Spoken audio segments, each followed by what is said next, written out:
आज आपल्याला नाही ज्यांनी आपलं आयुष्य कामगारांसाठी झोकून दिलं असे खूप नेते होते आणि त्या सर्वांचे आपण टाळ्या वाजवून आभार मानतो. त्याचप्रमाणे आज महाराष्ट्र दिन आपल्या सर्वांना त्याच्याबद्दल शुभेच्छा. आज खूप मोठा दिवस आहे. आज बुद्ध पौर्णिमा. त्यासाठी भगवान बुद्धाला आपण नमस्कार करून वंदन करू आणि त्यासाठी सुद्धा आपल्या सर्वांना भरभरून शुभेच्छा. आपण इथं बऱ्याच वक्त्यांनी आपल्या दीर्घा कथा मांडल्या आणि ते खरं आहे, यात खोटं काही नाही. मी सांगतो 2 महिन्यात काम होणार आणि ते 2 महिन्यात निघून जातात. मलाही शॉक होतो. आवाज येतो ना बरोबर? कारण आपण जे सांगतो कोणीतरी आपल्याला सांगितलंय म्हणून आपण पंचायत पाहून ते सांगितले. बरोबर आहे. जे आपल्याला दिल्लीला संकेत मिळतात ते सांगतात ते आपल्याला लोकांना सांगावं लागतं. आपण खोटं बोलत नाही, कोणीच नाही. पण ज्या जे संकेत मिळतात त्या संकेताप्रमाणे आपल्याला पुढे सांगावं लागतं. ते आपलं कर्तव्य आहे. पण ते जर झालं नाही तर जेवढे तुम्ही नाराज होता त्याच्यापेक्षा जास्त मला दडपून देतं की नाही, कारण मी बोललेलो आणि ते झालं नाही. त्यामुळं माझ्याकरता तुमच्यापेक्षा मोठे आहे. कोणीतरी म्हणजे राष्ट्रीय अध्यक्ष तुम्ही म्हटलं झालंच पाहिजे होतं, तुम्ही म्हणता झालं नाही. मी त्यांना सांगितलं राष्ट्रीय अध्यक्ष होणं सोपं नाही. तुम्हाला मधल्या खुर्चीवर बसावं लागतं. तिथे टेबलला टेबल जॉईंट आहे. तुम्हाला पाय कसं जॉईंट नाही. बरोबर आहे का? तुम्हाला कोण काय नसतो, तुम्हाला घाम येतो. बरोबर आहे का? गंमत करू लागतो की आपल्यावर जी जबाबदारी आहे त्या जबाबदारीने आपण वागतो. पुढचा माणूस जर खोटा असेल तर मी तुम्हाला काय सांगू. पण तुम्हाला मी आज हे सांगू इच्छितो की आपलं काम केव्हाही होऊ शकतं, आजही होऊ शकतं. मागच्या वेळेस जेव्हा आम्ही मंत्र्यांना भेटलो तर त्यांनी दाखवलेल्या हे सांगितलं हा मुहूर्त देखील आहे, मुहूर्त देखील आहे.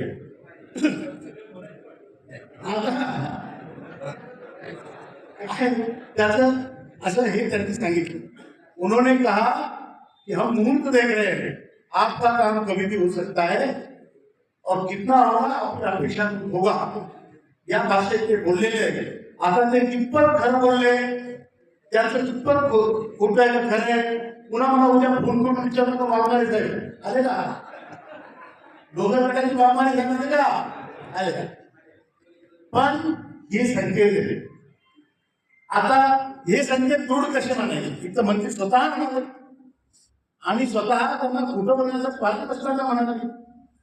त्यांना आपण काय करू शकतो. असा कसा तिथे करू शकतो, त्याच्या पुढे करू शकतो ना. त्यामुळं आपल्याला त्यांच्यावर विश्वास ठेवणार आहे. आणि आज मला 2 बातम्या गाडीमध्ये बसताना मिळाल्या. ऐका होतो नंतर मला मोकळे झालं. 2 बातम्या मला गाडीत बसताना मिळाल्या. एक बातमी आली प्रयागराजवरून. तिथे पन्नाजी श्रीवास्तव म्हणून आहे आपल्या सेक्रेटरी. त्यांनी फोन केला. ते म्हणाले रात्री 12 वाजे पहिले गुडलक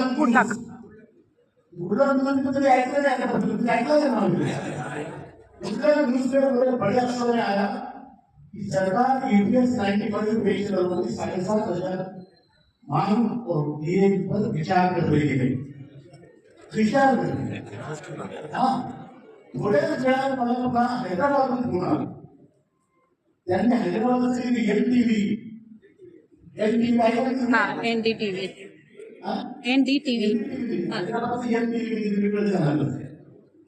बातमी आहे. आणि आज नाही 1 मिनिट कामगार दिवस तर काम होईल नाही याची गॅरंटी. पण मला जे बातम्या कळल्या तर तुम्हाला सांगतो. बरोबर आहे. बरोबर नाही काय? तुमचं काम आता काम हो की ना हो, जबाबदारी माझी हे तर 100% खरं आहे. बरोबर आहे. पण तुम्हाला हा उद्देश कोणाचाही नाही. तुमच्यासाठी भांडणं सगळ्यांनी मिळून भांडणं हे आपण तुम्हाला अमुक पार्टीला मुद्दे म्हणून सांगू लागलो का, आम्हाला पैसे द्या म्हणून सांगू लागलो का. मग तुम्हाला जर कोणी फुकट काम करणारा वेळी मिळाला तर गोळ्याच्या दिवशी तर झुंड टाका. नका वर्षभर मागं तुम्ही घ्या वर्षभर. गोळ्याच्या दिवशी कोणाच्या कंपनीला घरात बरोबर आहे. म्हणून नाराज व्हायचं काम नाही. काम आपलं होणार आहे. आणि काम आता मी आज सोबत का नाही केलं, मी त्यांना दिल्लीला पाहिजे. त्यांना म्हटलं असं नाही झालं, मी जा आणि तिथे त्या मंत्र्याच्या दारात पुन्हा बसा. आता मी तुम्हाला सांगतो 9, 10, 11 मार्चला आपलं आंदोलन झालं. बरोबर आहे. जंतर मंतरवर चांगलं आंदोलन झालं. भरपूर खासदार आले. सगळ्यांनी आपल्याला पाठिंबा आहे. ते सत्ताधारी असो विरोधी असो कोणी असो सगळ्यांचा आपल्याला साथ. असा कोणीच माणूस मला मिळाला. निर्मला सीतारामनची सुद्धा त्याची सुद्धा इच्छा की व्हायला पाहिजे, मंत्र्याची इच्छा व्हायला पाहिजे. पण होत नाही. कदाचित नमुना मिळत नाही. आता जेव्हा आपण आंदोलनाची नोटीस पाठवली 15 दिवस अगोदर पाठवायची असते, त्याच्यानंतर 5 मार्चला कामगार मंत्र्यांनी आपल्याला बोलवून दिलं, आपल्यासोबत चर्चा केली. त्यावेळेस त्यांनी सांगितलं की तुमचं काम मी करतोय, तुम्हाला आंदोलन करायचं बाबा काय, पण मी तुमचं काम करतोय सिरियसली तुम्हाला सांगतोय. आणि काम होईल त्याच्या अगोदर तुम्हाला आम्ही मिटिंगला बोलवू, तुमच्याशी चर्चा करू आणि त्याच्यानंतर तुमचं काम घेतलं. हे त्यांचे शब्द आहेत की आपको बुलाएंगे. एकदम हिंदी दिवसांनी बोलतो की हा व्हिडिओ प्रसिद्ध झाला, काही लोकांना काय म्हणतात त्याचे कळलं. बरोबर. तो आपको बुला लेंगे, आपसे चर्चा करेंगे और आपके संबंधी से फिर हम काम करेंगे और जल्दी करेंगे. ये उनका शब्द. त्याच्यानंतर आपण म्हटलं मग असं असेल तर आम्हाला तुम्ही लेखी काय या कागदीला करतो. ते म्हणाले ते मला शक्य होणार नाही. आणि मग आपण काय केलं, आपण म्हटलं तसं आपण 9, 10, 11 मार्चला मोठं आंदोलन केले. त्याच्यानंतर 11 मार्चला श्रीमंत छत्रपती शाहू महाराज हे खासदार आहेत कोल्हापूरचे, त्यांनी आम्हाला निर्मला सीतारामनकडे नेले. निर्मला सीतारामनजींनी परवानगी दिली. त्यांनी बोलावलं त्यांच्या मार्फत आपल्याशी चर्चा झाली आणि त्यांनाही मान्य होतं. त्या काय म्हणाल्या, कोणी 10,000 मागतं, कम्युनिस्ट पार्टी वगैरे 10,000 मागतं आणि जे विरोधी पक्षाचे नेते आहेत ते 9,000 मागतात. आपण 7,500 एकासाठी मागून त्याला महागाई भत्ता पाहिजे. महागाई भत्ता नसला तुमची पेन्शन पुन्हा वाढणार नाही. म्हणून आपली मागणी 7,500 महागाई भत्ता आहे. आणि त्यांनी सांगितलं की अलग अलग मागे है महिला करू. त्यांनी संसदेत पण सुप्रिया सुळेंना उत्तर देताना म्हटलेलं आहे, तुम्ही ऐकलं असेल. बरोबर आहे. बोला ना. तर त्यामुळं त्या मला तेच म्हणाले अलग अलग मागे है. अरे म्हटलं मागे अलग अलग मॅडम आपको क्या निर्णय आहे बोलो. तर आपलं काम होणार आणि 100% होणार, यात काही शंका नाही. शंका बाळगू नका आणि दुःखी होऊ नका. आता मी मागच्या दिवशी बोललो होतो, परत त्याचा आठवण म्हणून देतो. आपली जमीन सर्वात होती महाराष्ट्राची. काही माहित होतं का आपल्याला? एक पत्र 10 वर्षापूर्वी आपल्याला काही माहित होतं का? आज आपल्याला माहिती झालं. पार्लमेंटमध्ये आतापर्यंत सगळ्यात मोठा करतोय ही लहान गोष्ट नाही साहेब. आपण हातपाय लोक आहे. तुम्ही फॅक्टरी बदलू शकता का? बोला. विजेचं बटन ऑफ करू शकता का? एसटीवर संपर्क करू शकता का? आपण शक्तीहीन माणसं आहे, रिटायर झालेलं. आपल्याला 10 वर्षापूर्वी हा मुद्दा सुद्धा माहीत नव्हता, जो माहीत झाला. आणि आज त्याचे परिणाम मी तुम्हाला सांगतो. कुणी म्हणतं काय मिळालं मग, तुम्हाला सांगतो काय मिळालं. पहिली गोष्ट ही मिळाली की जो माणूस आज खाटेवर झोपला होता, तब्येत बिलकुल खराब आहे असा म्हणून जो वयस्कर आहे, त्याचा शीत झालेला आहे, त्याच्यात शक्ती नाही, शक्तीहीन झालेला आहे, असा माणूस दिल्लीत जाऊन म्हणतो असा काय झाला येत नाही, बापाच आहे, तुमच्या बापाच नाही. ही शक्ती पूर्ण ही संघटनेची. त्या माणसाला हा इतकं चैतन्य कसं निर्माण झालं, ही संघटनेचं चैतन्य. संघटनेमुळे माझ्यासारखा सामान्य माणूस मी म्हणतो झालंच पाहिजे का. सरकारची पगार घेणारा एवढं मोठं संघटन आज उभं राहणं दुर्बळ माणसं. आज सरकारला सगळ्यात जास्त विचार असेल खासदार सगळे ईपीएसचा प्रश्न संसदेत सगळ्यात जास्त हे तुमच्या शक्तीचं प्रतीक, तुमच्या एकतेचं प्रतीक. एवढं नाही, आज जो माणूस ताईंनी सांगितलं, जो माणूस पुढे कळून आला, बोलून आला, भाग घेऊन आला, त्याचं आयुष्य वाढून राहिलं, त्याचे रोग दूर होऊ राहिले. ते मी निरीक्षण करून पाहतो. काय होत नाही, काय झालं, आपलं काय करते असं म्हणणारा म्हणून सांगतो पण करू शकत नाही, आणि त्याने करूही नाही. असा कसा येत नाही किंवा बापाचं हे माझी हिंमत करत असेल तर आंदोलन करा. आणि ते आंदोलन आपलं सांगतंय. तुम्ही लहान माणसाचे, तुम्ही आज भारत केलेलं, तुम्ही आज भारताच्या स्वातंत्र्यानंतरचं सगळ्यात मोठं आंदोलन चालवलेलं. आंदोलन बरोबर आहे का मला? आणि तरी हिंमत आहे आयुष्याला पुन्हा मशाली पेटवून पण हे अंधकाराला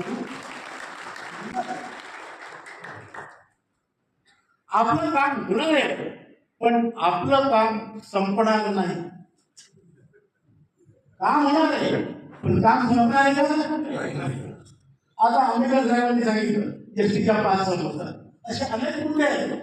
प्रत्येक डिपार्टमेंट आहे. आपल्याला आपल्याला मेडिकल मुद्दा सोडवायचा. हे डिपार्टमेंट झालेले असतात की तुमचं काम झाल्यावर अर्ध्याला पेन्शन जमा होणार कोण काय भांडा लागलं नाही. आपण हे ठरवलेलं आहे, पंक्तीतल्या शेवटच्या माणसाच्या ताटात लाडू आलाच पाहिजे. शेवटच्या माणसाच्या ताटात लाडू आलाच पाहिजे, त्याच्याशिवाय आम्ही पंगत उठणार नाही. हायर पेन्शन बद्दल आज मला तुम्ही सांगा.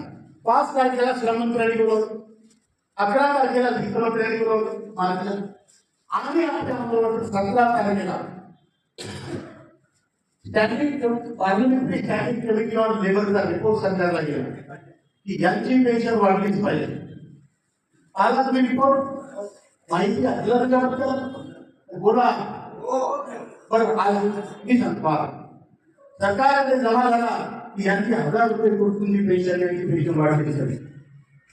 आणि मला आनंदाने सांगायचं वाटतं की आपल्या नांदेडचे खासदार रवींद्र चव्हाण साहेब आणि त्याचप्रमाणे आपले बसपाचे खासदार आष्टीकर साहेब, नागेश पाटील आष्टीकर, हे दोघंही त्या समितीत मेंबर आहेत. बसवराज मुंबई येथील अध्यक्ष आहे कर्नाटकचे. या समितीने याच्या अगोदरच्या समितीने आम्हाला बोलवलं होतं. पार्लमेंटमध्ये आमची विटनेस घेतली होती, आमचे वक्तव्य घेतले होते, पॉवर पॉईंट प्रेझेंटेशन पाहिलं होतं. आणि त्याच्यानंतर समिती जरी बदलली तर तो विषय कायम राहतो, ब्युरोक्रॅट्स कायम राहतात आणि त्याच्यावर निर्णय समितीने स्वतःचा निर्णय सरकारने दाखल केलेला आहे की यांची पेन्शन लवकरात लवकर वाढली नाही. मग ही कमी झालाय का? आपली जी जमीन सपाट होती त्या सपाट जमिनीत आपण ठरवलं वीज पोतायची. आपण काय ठरवलं? वीज पोतायची. मग काय कोणाची गुजर कोणाचं भावडं कोणाची आणि आपण वीज पोतायला लागलो. 2 महिने झाले, 4 महिने झाले, 2 पुरुष खाली गेली, 3 पुरुष खाली गेली. तरी विहिरीला पाणी लागेना अशी परिस्थिती आपली. मग आता एवढं सगळं विकून टिकून पैसे जमा करून दागिने म्हणून विहीर बुजून मग आता सोडून त्याचा का उद्या पुन्हा प्रयत्न करायचा. संध्याकाळी थकून आल्यावर बायको नवरा मुलं सुना सगळे बसतात मग विचार करतात भाऊ पाणी तर लागतच नाही. मग कोणी म्हणतात ते ज्योतिषाला विचारू, कोणी म्हणतो पानपुड्याला विचारू, तिकडे शांत आहे, कोणी म्हणतात नवसाला कबूल करू, कोणी देवीला कबूल करू आणि मरिमाला कबूल करू. ते सगळं झालं पण पाणी लागलं. बरोबर आहे की नाही? मग आपण उदरी माणूस सोडल्या तर पाणी लागणार आहे. पण परिस्थिती अशी आहे की कदाचित उद्या एक पहार लागल्यावर पाणी होईल. बरोबर आहे की नाही?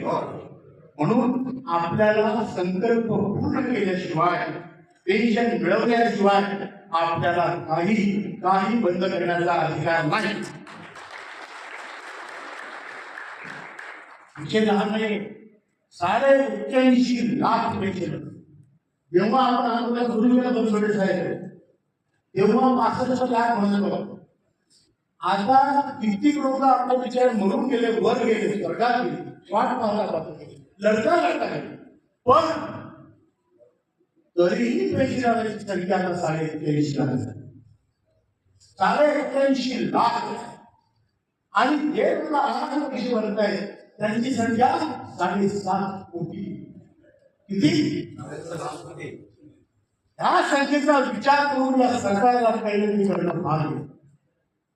आता आपण थोडेसे कमी पडतो. तुम्हाला खरं का कमी कसे पडतो? प्रयत्नात पैशात कमी पडतो. आपल्याला फिरणं खूप पैसे लागतात.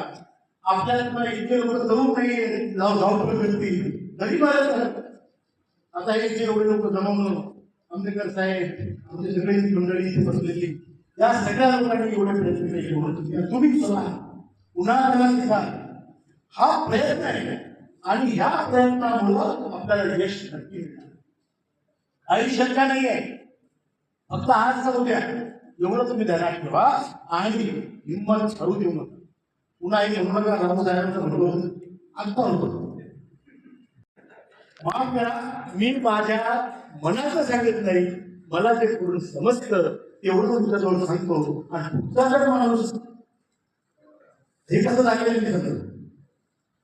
आता तुमच्याकडून तुम्ही पैसे घेतले नाही तर समजा तुमचं माझ्यावर राहिलं आहे अध्यक्ष तुम्ही करायला पाहिजे. बरोबर आहे, तुमचा अधिकार, तुमच्या माझ्यावर अधिकार आहे. तुमच्या पैसे सावकाराकडे सावकार म्हणजे मंत्री. आता त्या मंत्र्याकडे मी जातो, तो मला म्हणतो उद्या देतो. मी तुम्हाला सांगतो उद्या देणार. आता पैसे कुणाकडे? त्यांच्याकडे. गच्ची मध्ये बरोबर का? मी तुमचे पैसे घेतलेले नाही आणि तुमच्यासाठी भांडण्याची मर्यादेपर्यंत भांडण्याची तयारी माझी.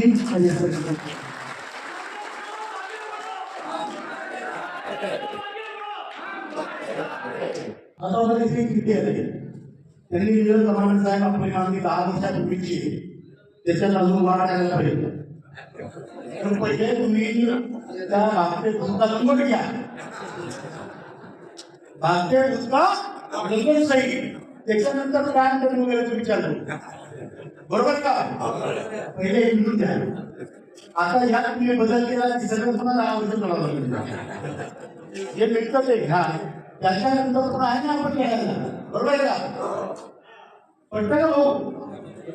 कोणाची पडतं ना? करू ते पण पहिले आपल्याला ते मिळवून घ्या. हायर पेन्शन आपले आदरणीय मस्के साहेब बोलले. मस्के साहेब आपली मागणी त्यांना ऑलरेडी आहे, त्याच्यावर 2 मिटिंग झालेल्या आहेत. त्या मिटिंगमध्ये आपण सांगितलेले आहे की 2014च्या अगोदरच्या लोकांना सुद्धा हायर पेन्शनचा लाभ मिळाला पाहिजे. दुसरी गोष्ट आपण त्यांना सांगितलेली आहे की ज्या लोकांनी हायर पेन्शनचे ऑप्शन फॉर्म भरले नाही किंवा त्यांचे रिजेक्ट झाले त्यांच्यासाठी सुविधा देऊन 1 महिन्यासाठी ती खिडकी विंडो ओपन करण्यात यावी. आणखी तिसरं सांगितलेलं आहे जो रिजेक्शन रेट भयंकर आहे तो कमी करण्यात यावा, त्या अटी शिथिल करण्यात याव्या, या मागण्या आपल्या आपण लावून धरलेल्या आहेत. त्यामुळं तुम्ही निश्चित राहा, आपलं काम होणार आहे आणि संघटना तुमच्या पाठीशी, तुमच्या सोबत शेवटपर्यंत राहणार आहे. शाहू महाराजांची सविस्तर चर्चा झाली, हेमा मालिनीची सविस्तर चर्चा झाली आणि त्यांना आपण ही जबाबदारी सोपवली. हेमा मालिनींना म्हटलं तुम्ही महिला खासदारांचा ग्रुप तयार करा, पंतप्रधानांकडे जा आणि त्यांना सांगा की श्रम मंत्री आणि वित्तमंत्री, अर्थमंत्री यांच्यातल्या कुस्तीमध्ये पंतप्रधानांनी स्वतः भाग घेऊन त्यात इंटरव्हेन्शन करावं आणि हा प्रश्न ताबडतोब ठिकाणी लावावा, हे आपण सांगितलं. हमने ये बोला है आदरणीय हेमा मालिनी जी को कि आप महिला सांसदों का एक ग्रुप बनाइए, उसमें जो प्रतिभाशाली महिला सांसद है सुप्रिया सुले जी है, उसके बाद मेधा कुलकर्णी जी है, और भी जो गीताताई वाघ है, ऐसे कई महिला सांसदों को एकत्र करिए, प्रधानमंत्री जी के पास जाइए और वित्त मंत्री और श्रम मंत्री के बीच में जो डिफरेंसेस इस मामले में है उसमें प्रधानमंत्री इंटरवेंशन करेंगे. इसके ऊपर हमने खत भी लिखा है, पत्र भी लिखा है, प्रधानमंत्री जी को भी लिखा है. त्याचप्रमाणे शाहू महाराजांना आपण सांगितलं सर्व पक्षीय खासदारांचं एक तुम्ही ग्रुप बनवा, एक कमिटी बनवा आमच्यासाठी आणि तुम्ही पंतप्रधानांकडे जा आणि त्यांना सांगा हे लक्ष द्या आणि ताबडतोब हा विषय सोडवा. आपले प्रयत्न आंदोलनात्मक आहेत, त्याचप्रमाणे चर्चात्मक किंवा डिप्लोमॅटिक प्रयत्न पण आपले आहेत. आज मी इथे बसलेलो आहे आणि महासचिवात न येता दिल्लीला गेलो. इथून गेलो की आम्ही नुसते जमतो असं नाही, झोपेत नाही. त्यामुळं तुम्ही निश्चित राहा, आपलं काम होणार आहे आणि आपलं काम झाल्याशिवाय पण आपलं काम होणार आहे जरी झालं तरी ही आंदोलनाची तयारी कमी करायची नाही. नंबर नसून आपण तयार राहायचं. तयार रहने का आंदोलन केली.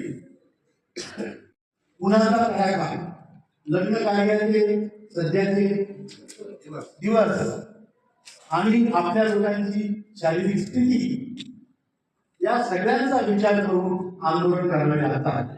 असं नाही तुम्ही म्हटलं होतं आंदोलन करायचं, फोन मी केलं, अरे बाबा 47 डिग्री चालू आहे, आम्ही दाखवलं. कसं आंदोलन करणार तुम्ही? रस्त्यावर आंदोलन करावं लागेल ना. थोडंसं आपल्याला वेळ सरकारला करावं लागेल, तोपर्यंत प्रयत्न चालू राहतील आणि शेवटी जर आपल्या ठराविक वेळात कधी काम केलं नाही तर आपल्याला देशभर राष्ट्राला वेळ ईपीएफओचे कार्यालयावर उडून लावले आणि स्वतःला अटक करून घेतले, या सगळ्या गोष्टी कराव्या तयार होतो. पण या सगळ्या गोष्टीचा आपला उद्देश एकच आहे, आपलं काम व्हावं. मला असं वाटतं की आंदोलन करायची गरज पडणार नाही, पण गरज पडली तर आपण पिछे हटणार.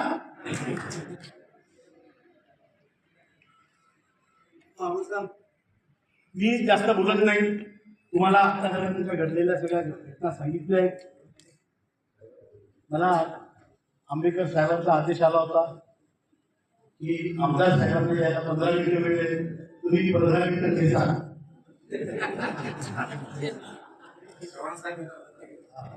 आता 15 मिनिटं घेतायचं, पण मी इथे जाहीररित्या श्री रवींद्र चव्हाण साहेब, नागेश पाटील स्पीकर साहेब आणि आपले कल्याणकर साहेब, महाराष्ट्र कल्याणकर साहेब, या सगळ्यांचे आभार संघटनेतर्फे व्यक्त करतो.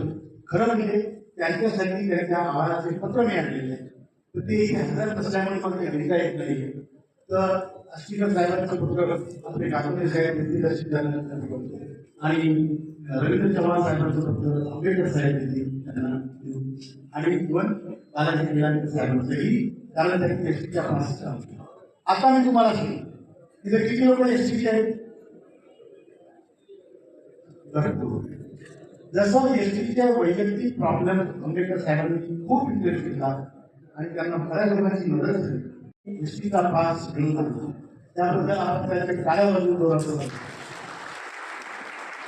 तर दुसऱ्याला नाही म्हणू शकतात काय तुम्ही यशस्वीच काम करू राहिले असं नाहीये. आपल्या संघटनेचा नारा काय आहे? सर्वेशां मंगलम भवतु किंवा काही जण तुमचं झालं. मराठीत सांगायचं तर जो जे वांछित तो ते लाहो. संत ज्ञानेश्वरांचं वाक्य. ज्याला जे पाहिजे ते त्याला मिळव. एसटीला काही पाहिजे असेल त्याला मिळव. कोऑपरेटिव्ह बँकेला काही पाहिजे असेल त्याला मिळव. बरोबर आहे. संघटना सगळ्यांची आणि सगळी संघटनेची. एवढं बोलतो माझे दोन शब्द जी तुम्ही कल्पना कराल ईश्वर तुम्हाला तेच देईल. तुम्ही हरण्याची कल्पना कराल ईश्वर तुम्हाला हरवेल. तुम्ही जिंकण्याची कल्पना एवढंच बोलतो. आपण दोन नारे देऊ. हम सब आवाज समजले की दिल्लीपर्यंत पोहोचतो.